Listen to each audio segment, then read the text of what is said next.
early in the morning, we came. So that was when we took that video, because that video is when we thought he was gone. In fact, ibikorwa so we got there wakoragaho on the ahansi 21st, bose so that was like barabizi the barabibona 22nd of February. turakunda So turagukunda yeah, cyane 22nd or kandi aho 23rd, either ugiye way.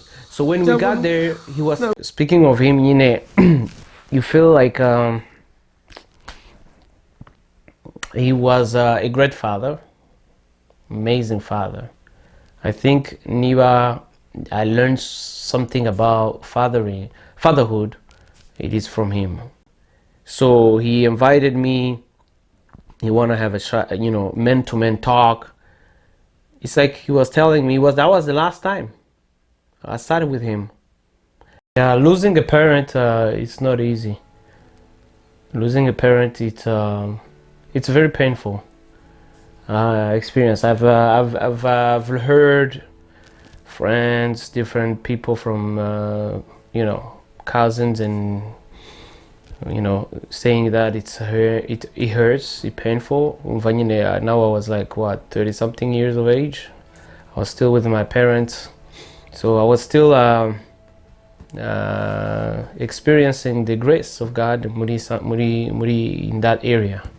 So it's so when you hear somebody lost his father, his mother, or somebody very close, know that they are going through painful experience a lot.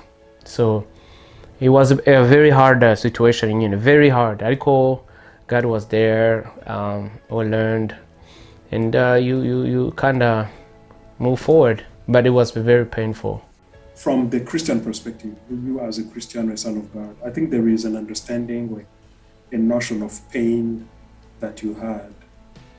And having gone through that, have you kept the same perspective, or do you have a different perspective? If it's different, what is it? Yeah, as a Christian, first of all, God strengthens you. You feel like, even though it's painful, even though you're crying, there is some relief somewhere. If you're really a true Christian, you and have the Spirit of God inside of you, you feel strength.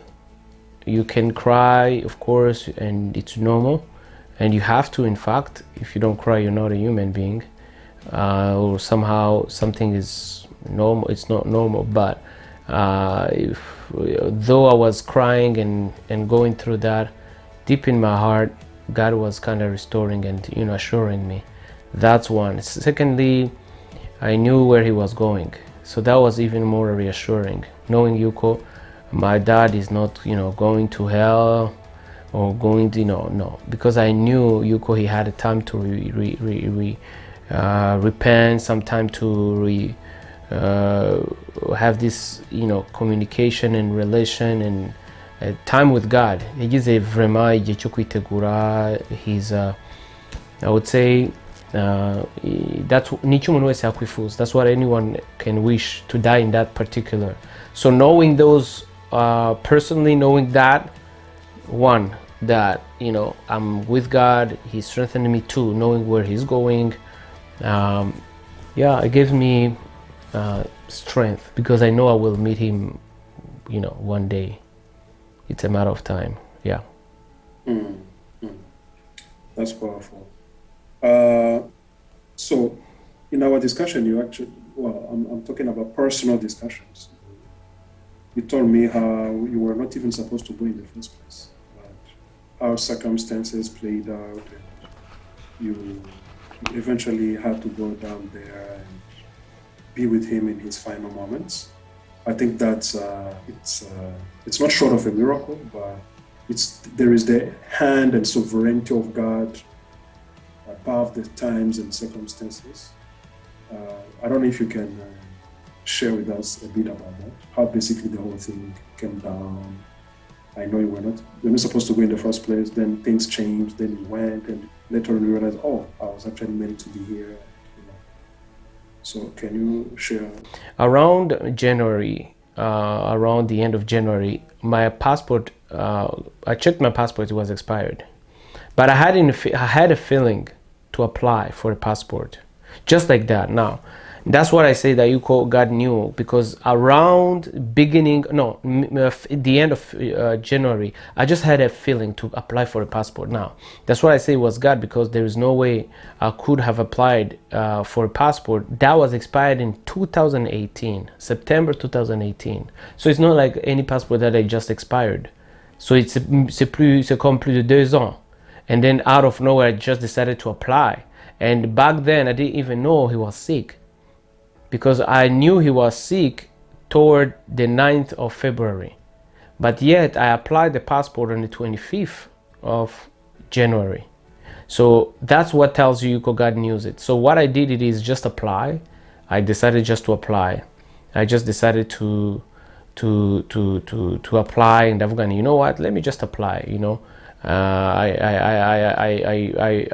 applied, and when you apply, usually they tell you it's going to be available within 30 to 60 days because of COVID situation.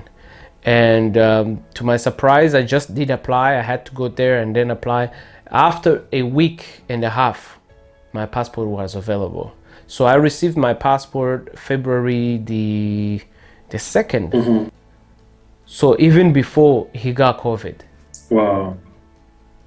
So I didn't know he was so sick, but I got after a week. So that tells me you knew it. And then after applying and after getting my passport, after a week and somehow that's what they told us. Oh, he's sick, right?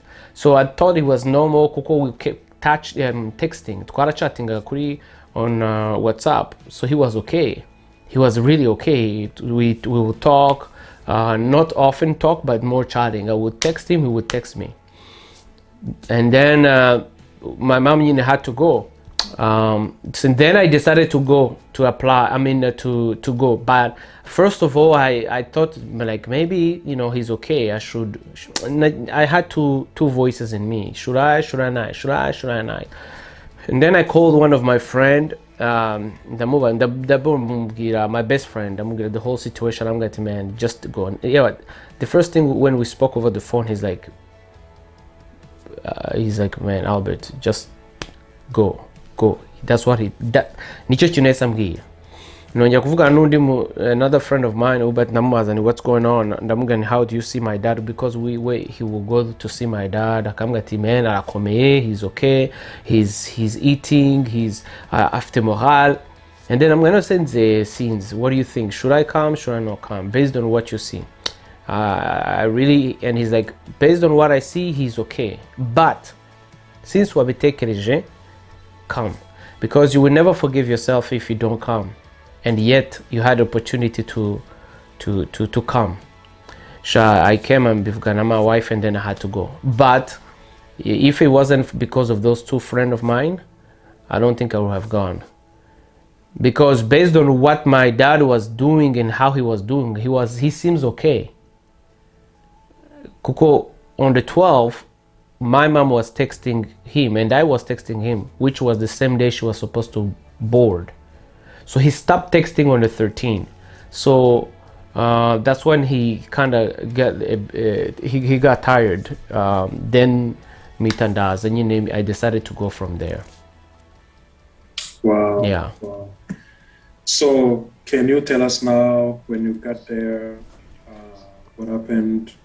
There is specifically a video that you posted when you were holding hands and you were speaking to him, and he touched a lot of people. Can you tell us about what happened after and leading to that video? What was going on? First of all, I thank God Inuko, he allowed me to be there.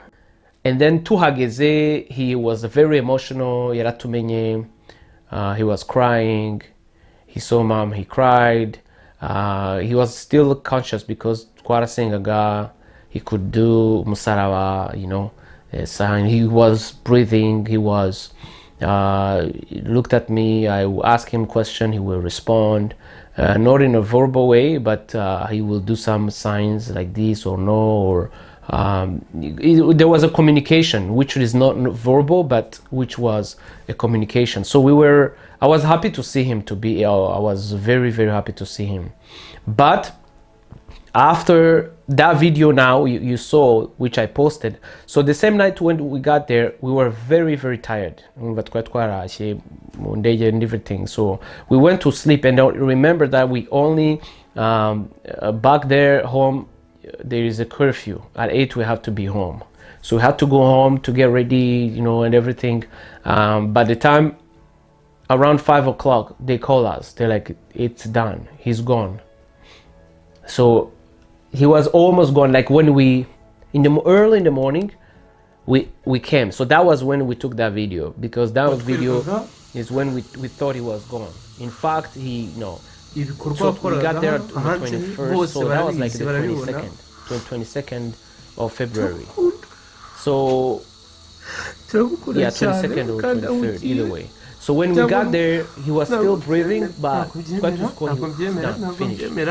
So niho rero nandika mfate video ya nyuma, musezera, to say, praying for him, and I thought he was gone, but then no, he was still there. So he will go, it's like this battle he was going, but he didn't on that day. So a lot of people thought that was the end, that video, but no. So in other words, he passed away actually after that video 4 more days or 5 more days, because he passed away on the 27th of February. So 6 days after we arrived. So that's and also something I want to mention, ahubwo nuko, when I was praying, I got a time to pray, and then God said to me, I don't know, I heard in my heart, God told me, actually God answered his prayer. Imana isubije isengesho rye. Prayer, and God put it in my heart, he prayed on his bed, he would really love to see us before he passed. So God was answering his prayer, and that explains how I was able to get my passport.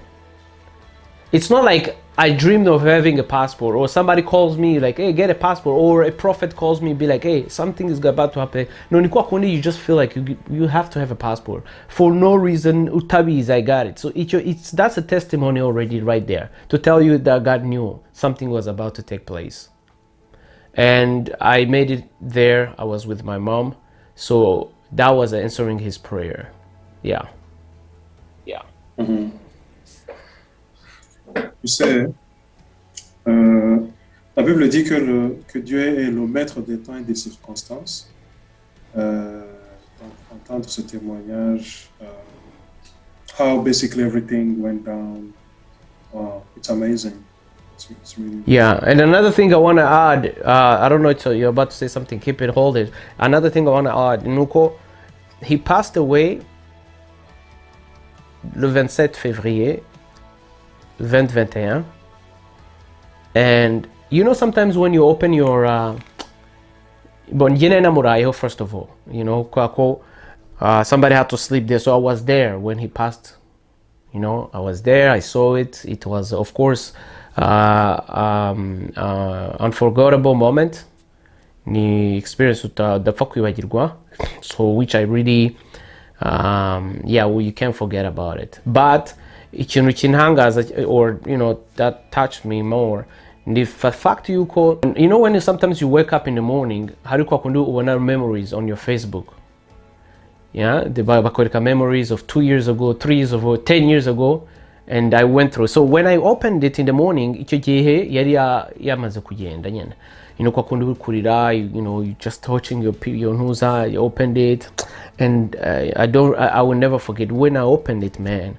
I saw that specific day 3 years ago, on that specific day, on the 27th of February 2018, the same Saturday, because it was also the same time. It wasn't Saturday, it was the 27th February 2018.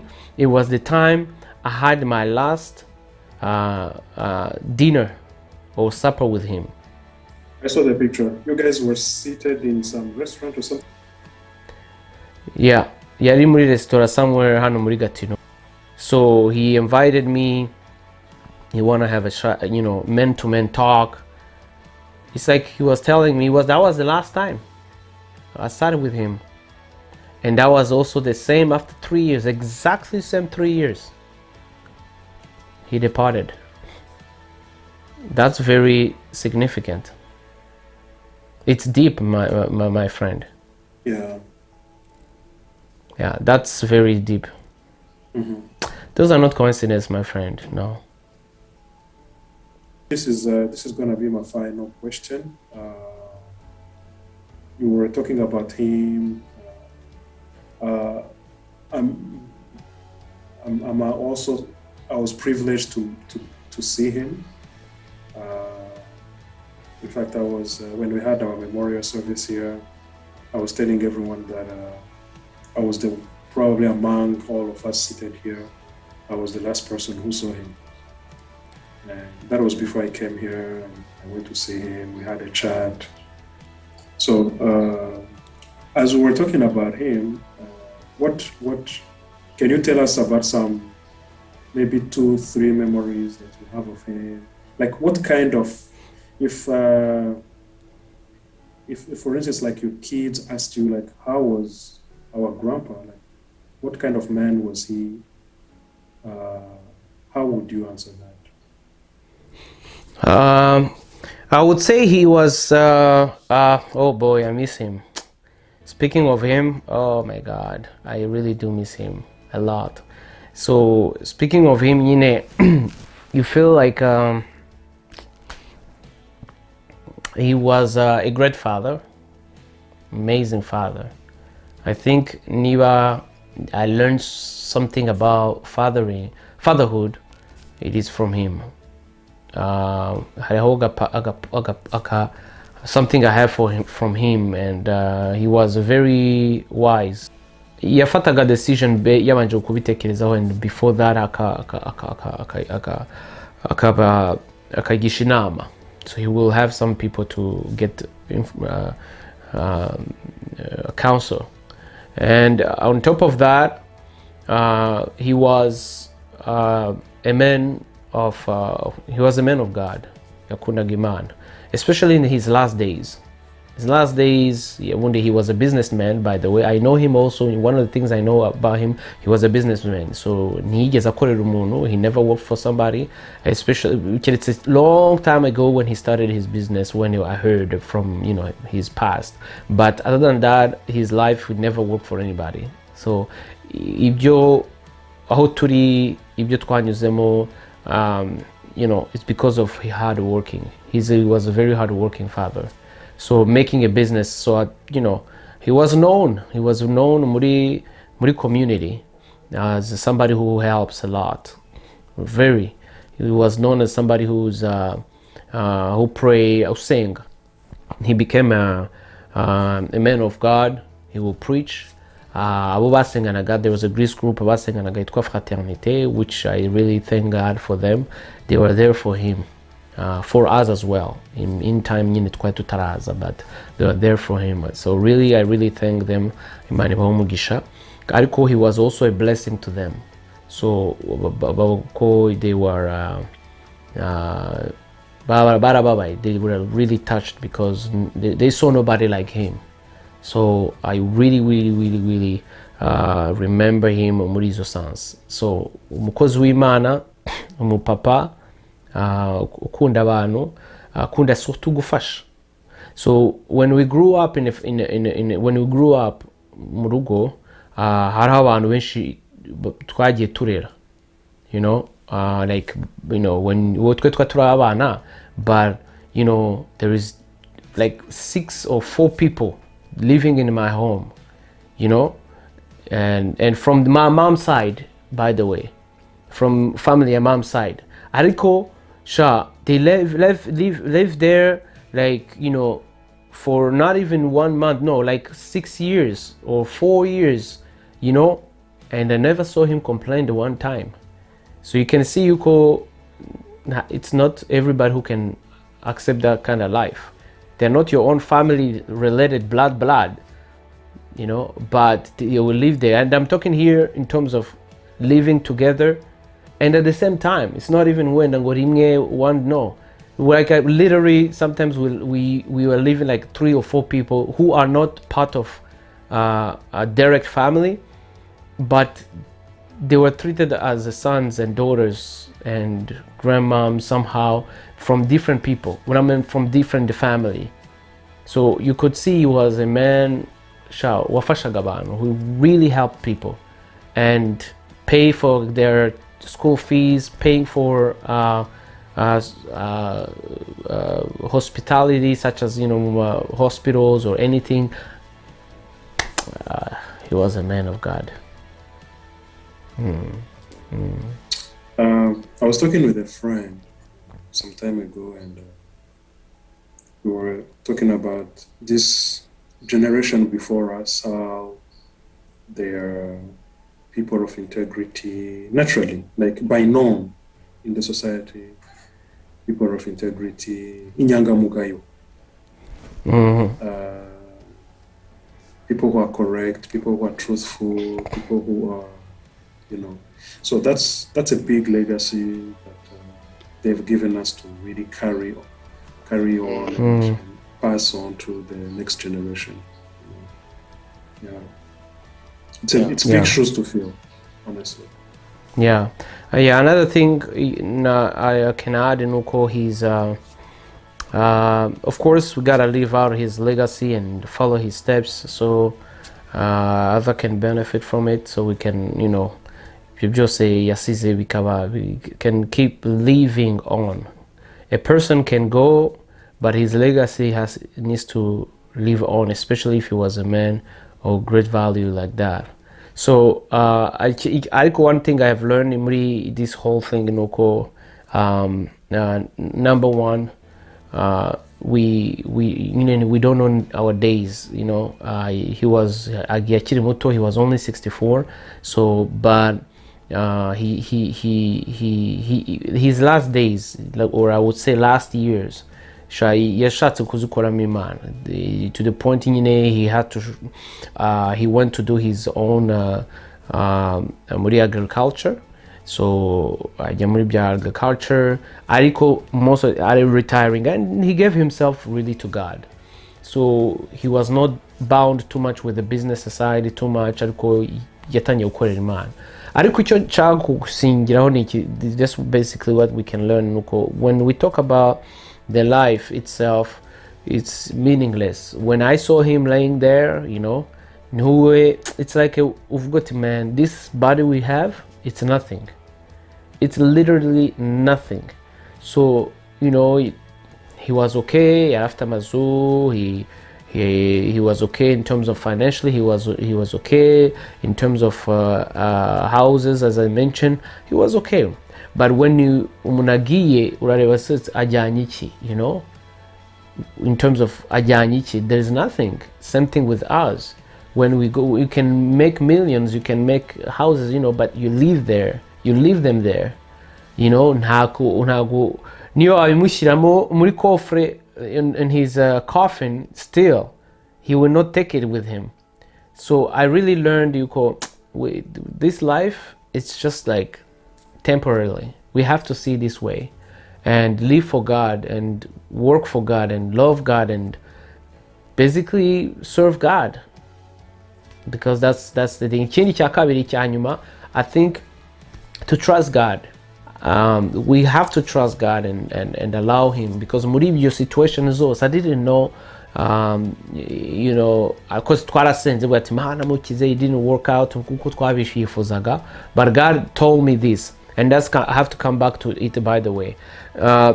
When we were praying, I never heard God telling me he's going to be healed, because every time I would pray numvaga Imana ishyira ku mutima, I know yambwiye this is word, I know the plans I have for you.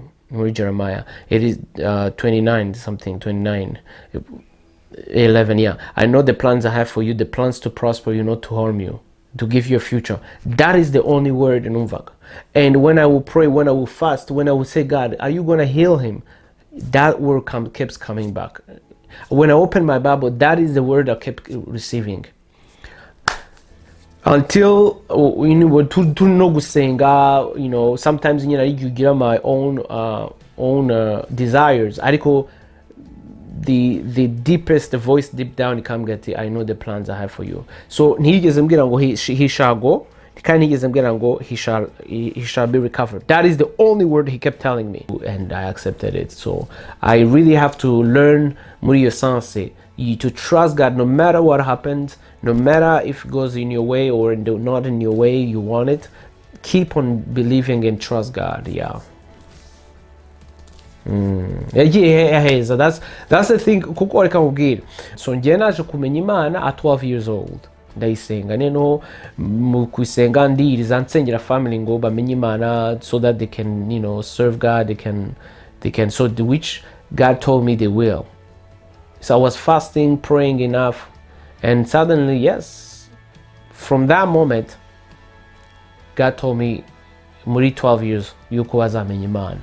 And I wasn't expecting Muri's situation after how many years, 20 something years, Yuki was going to go through this route. So now, his last days, he was on his deathbed. I was saying Imana, Shim Imana. Agiye neza tu. So thank you very much. Those were the questions kind of that I had. I wanna also thank people who were there to help me and help our family throughout this difficult time. Twagize ibihe bitoroshye, but there were families that I stood up, starting with you first and going with our church family, our ministry. Barahagurutse really mu buryo ntatekerezaga. Even though it was hard during the COVID, abarimo izo restrictions, ariko I saw some people standing up, sending prayers, sending words of encouragement, sending financial support. Really, muri time you don't plan for somebody die and then you don't plan it somehow you find yourself in the situation. So people stood up and community y'Abanyarwanda here in Canada, they did support a lot. So people that I thought that we were not in touch or in communication somehow, but I saw their names, those who helped and supported. I really want to show our gratitude in the name of the family to Ashimira for those who stood up, for those who prayed. Sinagize wenda umwanya wo guhamagara cyangwa gukontaktanga each and everyone due to timing and with the situation whether ntibyari byoroshye, but I want to take this opportunity. God knows you. I pray for you. Aho muri Imana ibahe umugisha utagabanyije. I really want to thank you in the name of the family. Abari hano muri Canada and those who are also back in Rwanda and even around the world, because there is so many people badufashije, baduhamagaye, badusengeye, to the point yuko twumvishe ko we were not, ntago turi twenyine, they are there. And byanatweretse ko papa nyine yari umuntu ufasha. Burya biravuga ngo what you give, it's what you receive. A good measure pressed down, shaken together, running over. The measure you use to give to others niyo uzasubizwa. So muze hagiye man, twabonye ibintu bidasanzwe. Abantu barahagurutse muri community asengiramo n'abahano everywhere. Like niho nabonye yuko my dad was somebody special. Cyangwa somebody kuko burya urayibona nyine at the end of the day how people who are there for you barahaguruka nabo kuko they remember what you have done for them. So we find kuri kote financial really gotten God barahagurutse baradufasha. Kuri kote y'amasengesho nabyo ibana kuri kote yo kuza physical presence, because you remember turi muri COVID, it wasn't easy, there with the limitations. Ariko bakavuga bati we can't allow this to stop us, bakaza one way or the other. So byose God will never forget, and we will never forget as a family. Natwe tuzahaba. Thank you very much. God bless you.